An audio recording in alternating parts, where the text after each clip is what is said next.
Madame le représentant de l'Union africaine auprès de la CEAC, Monsieur l'ambassadeur d'Espagne, Mesdames les représentants de l'ambassade de Chine, Madame le représentant du chargé d'affaires des États-Unis près de la République gabonaise et de la République démocratique de Sao Tomé et Principe,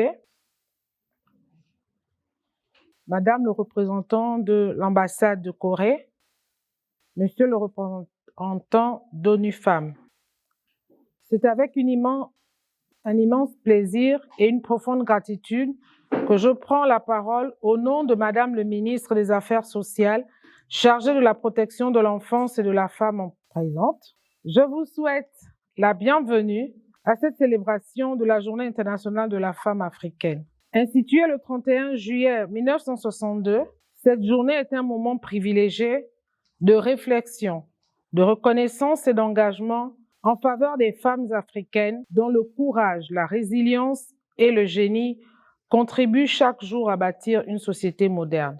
Cette édition 2026 s'inscrit dans la dynamique de la vision portée par l'Organisation panafricaine des femmes autour du thème continental, assurer la disponibilité durable de l'eau et des systèmes d'assainissement sûrs pour atteindre les objectifs de l'agenda 2063. Ce thème nous rappelle que l'accès à l'eau potable et à des services d'assainissement de qualité constitue une condition essentielle de la dignité, de la sécurité et de l'autonomisation des femmes et des filles. En harmonie avec cette orientation continentale, le Gabon a choisi de placer cette célébration sous le thème « Femmes gabonaises, piliers du développement national et du continent ».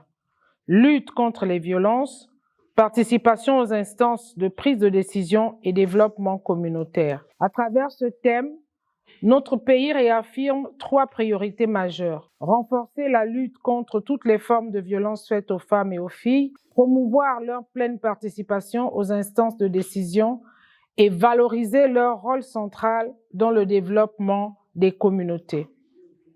Sous le leadership éclairé du président de la République, chef de l'État, chef du gouvernement, son Excellence Brice Clotaire Oligui Nguema, le gouvernement a fait de la promotion des droits des femmes et de l'égalité un axe stratégique de son action. Cette ambition s'inscrit pleinement dans le plan national de croissance et de développement 2026-2030. Je voudrais saluer l'engagement constant de nos partenaires, notamment la République populaire de Chine, l'Union africaine, les États-Unis, ONU Femmes et la Corée pour les projets concrets de renforcement des capacités des femmes des pays francophones lors de plusieurs missions, dont celle effectuée en Chine durant la période du 12 au 25 juin 2026.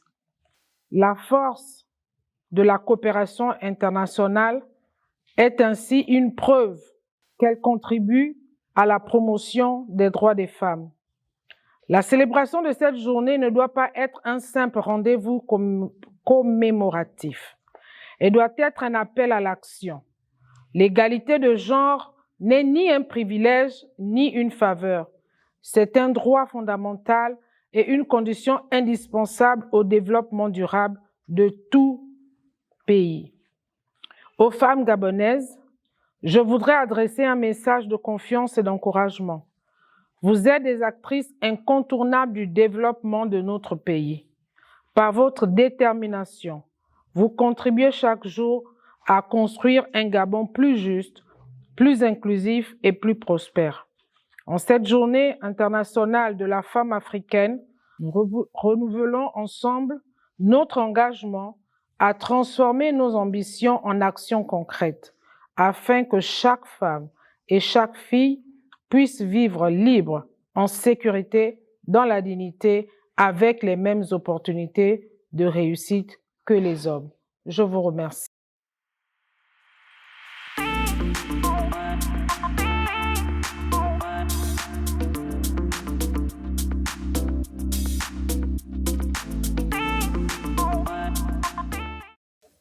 Mon exposé de tout à l'heure a porté sur le cadre juridique, parce que nous faisons la protection et la promotion des droits des femmes. Et cette protection et cette promotion reposent sur un cadre juridique bien précis. Et le cadre juridique, nous sommes allés le chercher sur le plan international, parce que le Gabon, étant membre de l'Organisation des Nations Unies, a ratifié des conventions que nous appliquons. Nous sommes allés les chercher aussi sur le plan régional. En tant que membre de l'Union africaine, le Gabon a ratifié également des documents juridiques à ce niveau. Et nous avons présenté aussi le cadre juridique national qui découle en fait de toutes les conventions et tous les traités que notre pays a signés, aussi bien sur le plan international que sur le plan régional. Ce jour spécial pour la femme africaine, et les femmes gabonaises font partie des femmes africaines, donc Madame le ministre a pensé qu'il était important de célébrer cette journée pour témoigner le rôle prépondérant de la femme dans le développement. Donc la femme est un pilier important. Donc c'est l'occasion de féliciter ces femmes courageuses, résilientes, mais également partager ensemble les défis qui sont persistants. Nous avons assisté à des communications importantes qui montrent les évolutions en termes de normes juridiques sur le plan international, continental et national, mais également les défis. Donc, ce n'est que le début d'une série d'activités prévues par le ministère et nous saluons la présence massive de la société civile, des partenaires techniques et financiers, notamment ONU Femmes, l'ambassade des États-Unis, l'ambassade de Chine, l'ambassade de Corée, l'ambassade d'Espagne et tous les autres partenaires. Et l'Union africaine, la représentation de l'Union africaine auprès de la CEAC, c'est pour montrer qu'ensemble, nous pouvons progressivement apporter des solutions concrètes aux défis.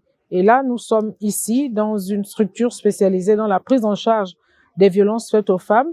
C'est un centre holistique et c'est une référence au niveau africain et même mondial parce que la prise en charge concerne tous les domaines. Donc, le paquet des services essentiels, que ce soit dans le domaine psychologique, le domaine de la santé, le domaine juridique et la réinsertion donc à travers l'autonomisation.